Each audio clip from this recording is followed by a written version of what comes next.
Hi guys, in this video, which I filmed about 3 or 4 weeks ago, never got around to posting, I'm going to show you what's inside the greenhouse.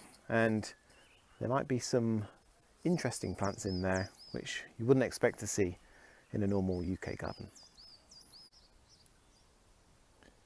There's some nice warm or even hot weather forecast for the next week or so now, and no sign of any frost in the forecast. I know we're still likely to have some, but it's probably just going to be a light frost now. So I'm going to get everything out of the greenhouse. I'm going to remove the heat cables which I've got plugged in, which just sort of follow everything around. They sort of go underneath all of these. You can see one poking out there, look. Don't think I'll be needing those anymore. So I'm going to take those out and just sort through everything, see what I've got, see what's dead, see what I'm going to plant out, a few things I'm probably going to sell. So yeah, that's what I'm going to do now. And there we go, one empty greenhouse and one full lawn. So here it all is. All that was in that little 6 by 6 foot greenhouse. And I'm going to go through everything now and see what's dead. Do a lot of trimming of old leaves and things like that. I've always heard from people on YouTube and gardening programs that you should disinfect your tools after every use, you know, to stop spreading viruses and whatever to other plants. And I've, you know, to be completely honest, I don't think I've ever disinfected these scissors or these secateurs or any tools that I've used ever. Luckily, I think I've got away with it, but I have found this disinfectant in the shed, and I've added the amount stated to this litre of water here. So all I'm going to do is dunk them in, a little whiz around like that, and say that's disinfected now. Now, I've never done it before, as I said. I don't know if that is disinfected. Do I need to actually wipe it, be a bit more thorough, or is that adequate? Do I need to do that between every single plant, you know, frond? If I cut a frond off one plant, and then do I have to come back here and disinfect it? I'm not quite sure. Let me know what you do. But yeah, I might give that a go just after every plant. Little one of them, and hopefully that disinfects them. Sun's gone in, unfortunately. So just going to take you through a few of the plants here, a few of the interesting ones. So this is my Washingtonia Filibusta, so Robusta Filifera hybrid. I've had it from a tiny little seedling that was given to me by a friend. I've cut a couple of leaves off, but it's doing okay. That should grow quite nicely this year, I think. Then this Sago Palm, I don't know how to say it. It's doing okay. That flushed last year, so probably won't get another one this year. I just keep that in the greenhouse. I could plant it out. I kind of want to, but at the same time, it's the only one I've got. I don't really want to risk it. This is a Shamrocks Humilis that suffered a pretty severe setback last year at the end of winter, and it's, you know, there's a massive hole in the middle where it's spear pulled, and all the little sort of side shoots, you know, just pull off, and they're rotted through as well. Look. But there is one little sucker coming out there, so it obviously is still alive. There's some life in the roots somewhere, but I don't want to keep it in this big pot, you know, for this tiny little, well, sort of seedling almost. It's probably not technically a seedling, but what I'm going to do now is take that apart and try and get the bit with roots. Separate that from the main plant and just pot that up in a small pot so I can free up this big pot, possibly to replant this I've forgotten exactly the species of that. It's Shamrocks something or other. Not a botanical name, that. Any ideas, let me know. It's definitely not Humilis. But it's sort of pushing itself out the pot there. So this one is the next size up, and I'll probably replant that one in there. There we go. That's the bigger pot now with the plant that was in the smaller pot. That's Shamrocks. And then that tiny little pup that was in the Humilis, I've just taken off. Actually, it just fell off. It's got what looks to be 0 root on it at all, so I'd give that, you know, a 1% chance of success, but I've put it in there anyway. We never know. I've kept this leaf on because it's got a tiny bit of green on it, which will help give energy to the, it seems, doesn't seem quite right calling it a plant, but it will give some energy back to the plant in inverted commas. This is an interesting plant. This is a Trachycarpus I don't know what. Probably spotting a theme here in my labelling skills. This was given to me as a gift by a friend, and this is what's left of the label, which is no good to anyone, unfortunately. But it's got a very slender trunk, moss growing all over it. I've been trying to peel some of the moss off, and the lower leaf bases have been coming off in my hand as well. I only got a couple of leaves with another one on the way. But yeah, I don't know what that is. But never had a Trachycarpus with such a slender trunk before. This does grow outside. Just goes into the greenhouse over winter because I've got a feeling it is a less hardy form. So let me know if you've got any ideas what that might be. I've got some Chamaerops Humilis Cerifera here. What's this? I've got 7, which were given to me as strap leaf seedlings. Sort of doing okay. Just going to keep them in those pots, I think, for the time being. They're doing okay. Then I've got some Canary Island date palms. Hey up. That's not a Canary Island date palm. How did that one sneak in?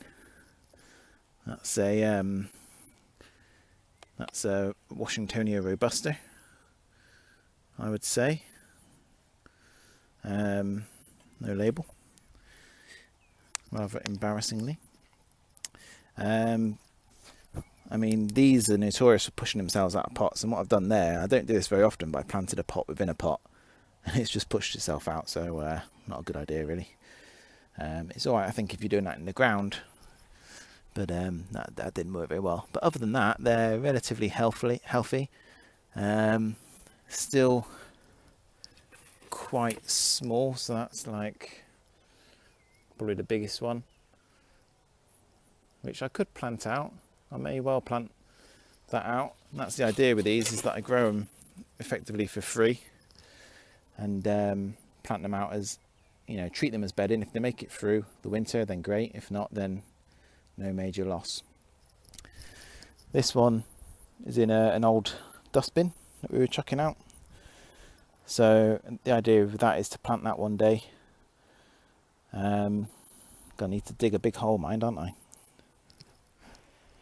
But with these, well, with all palm trees really, the bigger they are, the girthier they are, the more hardiness they should have. So once this sizes up nicely and looks too big for the pot, which is some years off yet, I'd say, I will plant that out and protect it. And I think that's the best chance I've got of actually growing a Canary Island date palm long term here in the northwest of England. Forgot where I was then. A few more Canary Island date palms, some of which are, you know, quite badly damaged from previous winters, not from this winter. Some are, I'd say, completely dead. You know, this happened a year ago, and I think I said I'd keep it for a year, see if anything happened. It hasn't, and it's, you know, rotted in the middle there, look. So I shall get rid of this one. And this one too, no sign of life in there either. This one, bizarrely, has spear pulled, but still has some old, very tatty, but old leaves on it. So It's clearly not quite dead yet, but on its way. I'll probably hold on to that. This one again looks dead to me. When I take them out of the pots, I'll just see if there's any white roots. White roots signify that they're alive. If they're sort of a dirty browny colour, then they're probably dead. Just seeing if I've got any examples in here of dead roots. So that would be a dead root, and I can actually feel it has rotted. But that came out of the Shamrocks pot. So if you want to see what a dead palm looks like, let's have a look. Oh, actually that's just snapped off, rotted all the way through, look, and snapped off in my hand. So it definitely is dead. There's no white roots there at all. The roots you can see are all sort of, you can feel they're hollow, they've rotted away. So that one definitely was a goner, and I'm glad I've not kept hold of that in case it came back to life, because it's not gonna. Still some rotted roots in the pot as well. This one I expect will do the same.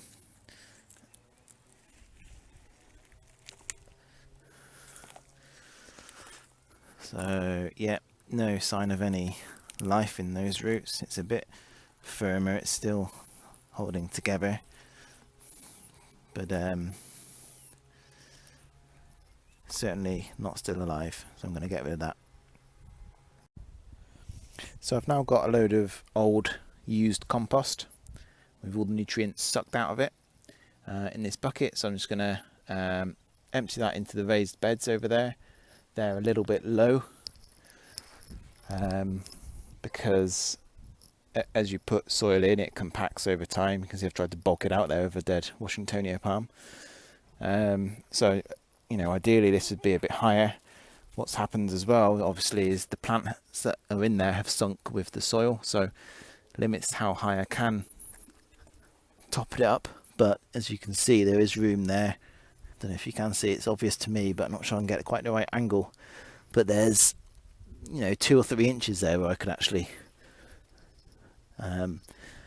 you know, fill up with more compost. So I'm going to chuck some in there and then get some fresh compost to replant this one, which I mentioned before, into this pot which has now been freed up. Here I've got some Trachycarpus Wagonerianus, or Waggies for short, and they're looking a bit tatty, aren't they? You know, a bit yellow. Yeah, just not very green and healthy really. Now these have, you know, have come out of the greenhouse, and I bought what was advertised as 100 a couple of years ago. That actually turned out to be more like 400, I think, in the tray in the end. And I put you know, approximately half, let's say this is 200, in the greenhouse, and I kept the others outside. These are just the first 2 that I could grab, but they all the outside ones look like these ones, much healthier. That's the colour green that they should be. These are very yellow, so these are actually going to not go back into the greenhouse. These are going to stay outside from now on. Down the side of the house there, I never really show you down there, but that's where I keep little seedlings like this, and you know, plants that I don't want people to see because they're a bit grotty or whatever. So they're going to go into that corner and hopefully look something a bit more like that by the end of the year. Okay, I've been through all these Waggies and I've taken out all the moss. This box is now full of moss, and cut off all the tattiest of the leaves. So it does look slightly better already. But yeah, hopefully all the new growth will now be healthy and green with them kept outside. My labelling skills again suggest that this is a Washingtonia Filifera, I think, or Filifera, or not quite sure how you pronounce it, but it's not doing too well. I've just cut about 4 leaves off, and there is some green. I think it will survive, but I think it's probably just been a bit dry. I always think Filifera should be kept bone dry, but perhaps I keep it a bit too dry. I've got these spider plants here, which I bought last year. Roots coming out the bottom there. I'm going to pot those up into bigger pots for the time being. The idea of those was that I was going to put them in hanging baskets, but I haven't got around to actually getting some hanging baskets yet. Here is the cuttings I took from the Roblemies pine over there. Probably, I don't know, August or September time. Not doing great, are they? So let's take this one for example. There's, you know, a tiny bit of dying leaf there, and absolutely no roots at all. So that one was unsuccessful. This one here, look, is still quite green. Doesn't look particularly healthy, but let's just have a little look. Don't want to disturb it too much. Again, no roots, unfortunately.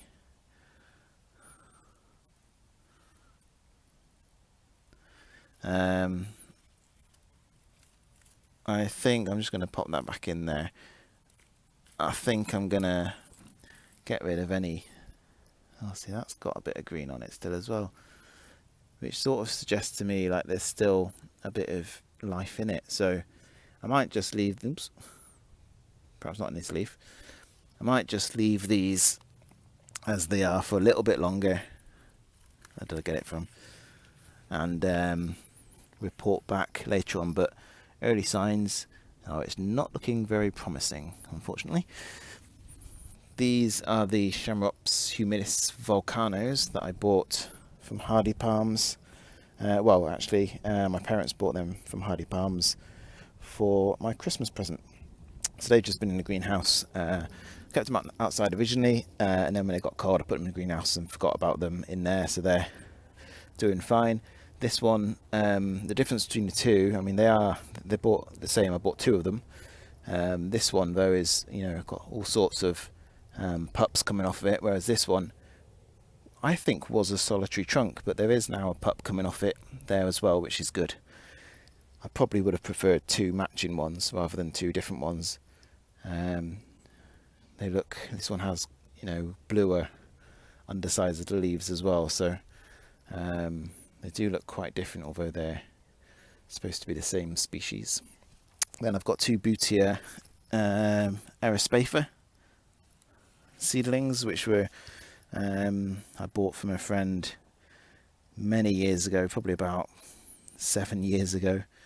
They're very slow growers, so I'm just going to take the moss out of those pots, cut off one or two dead leaves. There's not many in there. Yeah, that's what I'm going to do now. Here are my Jubaea Chilensis, or Chilensis, and this is my oldest one. It is at least 10 years old from seed. I actually bought it as a seedling probably 9 years ago, and it's finally producing its adult leaves, its feather leaves, which is good, and plenty of them. It was so slow to start with, but it is very slowly starting to pick up a bit of pace. I understand that's what they do, and once they get to, you know, mature size, they really do start romping away, which is great. That's what we want. I also bought these seedlings from a friend from a forum, James, probably, I don't know, probably about 4 years ago. And actually I did a bit of an experiment with these as well. So these are the ones that have been in the greenhouse. Now let me go and find the ones that have been outside, and I'll show you the difference. Okay, so these are the ones that were also growing down the side of the house there, and have been all winter, have been all last summer as well, and probably for a couple of years now. Before that, I think they were in the greenhouse, but actually So those are the ones grown outside, those are the ones grown under glass. There's not a lot of difference, is there? These Washingtonia Robusta seedlings look awful, really, don't they?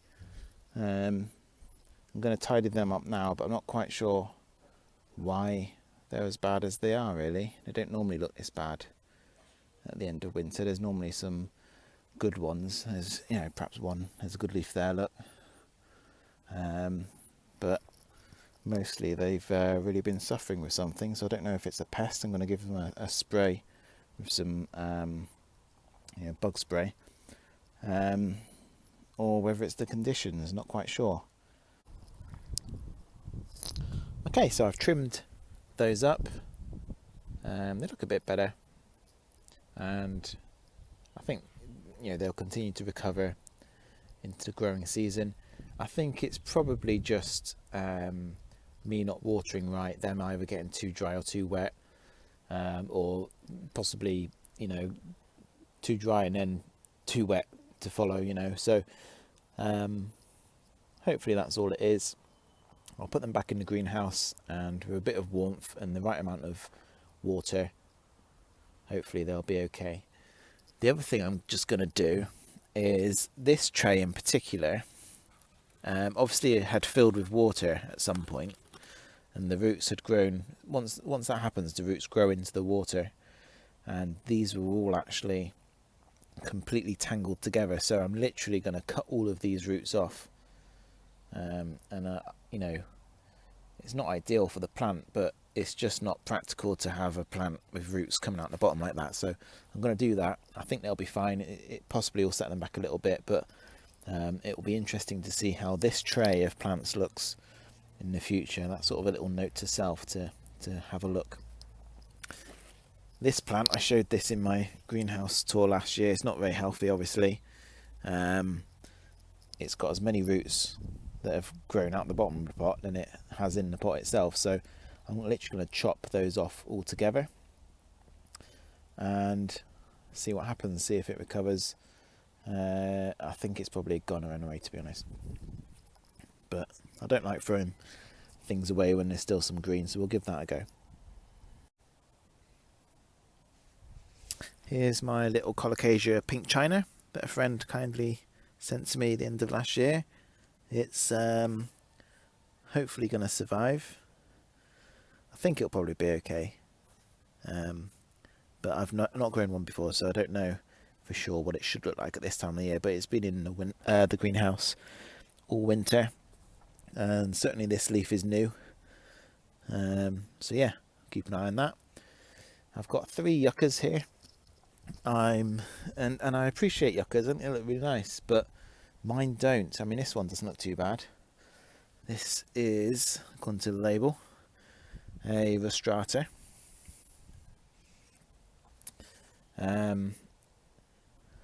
This one is a Thompsoniona, and just has always looked a bit not very happy. This one as well has never looked very happy. I don't know what type that is, so I need to try a bit harder with them. Then I've got some Pheonix Roebellemis, which look okay. They're coming along. My agaves look pretty happy actually. My agaves, just standard Americana, I think. I think all of these are probably pups from this big plant here, which is getting a bit big for this pot. Could do with going in a bigger pot, really. Those little Cordyline seedlings grown from seed from Cordylines here in the garden. They all look sort of slightly different shades, don't they? Which I don't think is down to the conditions I've grown them in. I think they're just variable. So this one in particular seems to be very bronze, let's say. That's probably a polite way of putting it. Whereas the others are green. Some are a bit yellower. That probably is the conditions, but they should be nice and green like this one. Sorry about that. My battery died. It's a whole new day, and I was up to my Cordylines, which aren't particularly interesting. There was a couple of red ones that you didn't see. Then I've got a Phormium, which It's actually probably about 6 or 7 years old from seed, so it grows extremely slowly. No idea what it is. My parents actually brought the seed back from New Zealand, its homeland, I presume. I've got a decent Braha armata here. Some nice blue, well, certainly tint of blue leaves. That's doing okay. Developing a nice trunk. That is going to go down in that corner behind the conifer, which I'm going to move because it's hiding the lovely view of the Braha armata there. Next to it here is Braha Edulis, which is another interesting palm. It's doing something rather odd. I mean, it's sort of pushed itself up out of this pot. It's a smaller pot than that one, but it's a decent sized pot there. I'm no good at gallons or litres, but it's this is my hand as a reference. You know, it's a decent size. So it's pushed itself out, but it's also grown at this funny angle here. And some of these old leaf bases have just been falling off, which actually happened on this one as well. So I think that's probably quite common of this species. But it's sort of growing, you know, it sort of looks like it started there, but it's sort of shifting this way a bit. So that's not ideal when you've got it in a pot. There was also a strange tiny leaf last year, but the latest leaf, you can see it went from a tiny one to a bit of a bigger one to this one, which is looks like it's going to be full size. So that's good. It's sort of recovered from whatever's happened. But I do want to repot that. Just need to see if I can find a bigger pot. So you may be wondering where everything's gone. Well, most of it has gone back in here. So got Washingtonia Robustas along the top, and some Shamrocks Seriferas, some Cordylines there, then Butias back in the corner, Canary Island date palm seedlings, Agave Americanas, and my Yuccas, my Pheonix Roebellemis, my Colocasia pink china. Then I've got that mystery Trachycarpus down here because I normally have it outside, but it's only got 2 leaves. One's quite tatty, so I'm going to leave it in there here a bit longer. See if it grows a bit more. I've got this big Canary Island date palm back in there with some of ones behind it, some Cordylines down there and down there. I've got my Jubaea here and the smaller seedlings next to it. So I feel a bit better. I'm back in some sort of order. I can actually get in and out of the greenhouse with ease now, which is something that I can never do during winter. And I also, we've got a barbecue area here, so I always try and make it look quite neat and tidy from this point of view. And I like to have the same pot ideally, which I haven't achieved here, but maybe that's something that I can improve on. I like to have it looking quite neat and tidy. So that's it, I've sorted out the greenhouse.